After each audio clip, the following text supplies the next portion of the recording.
the Great Resignation. I know it's a buzz phrase that a lot of people are using, but can you break down what the Great Resignation is and the impact on U.S. businesses? Yeah, so unemployment right now is 3.6%. You think, well, 3.6%, everybody that's working, that wants to work is probably working. Well, the participation rate, though, is only about 62%. What that means is there's unemployment is low, but very few people are actually going back into the workforce. Very few people are actually applying for jobs, et cetera, which is why we see companies that are shut down operations. My wife is a flight attendant for American Airlines. They can't find pilots. They can't find flight attendants.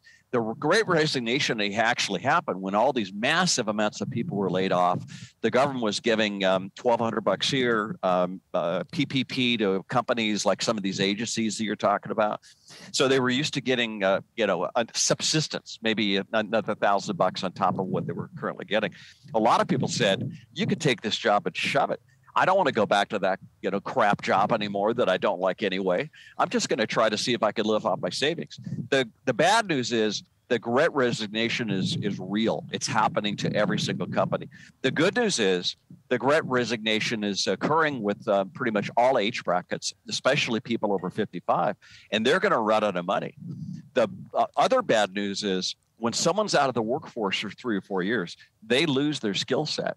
And it's really difficult for those people to go back in a regional manager position or maybe executive or a consultant position because they're now 3 or 4 years behind the curve.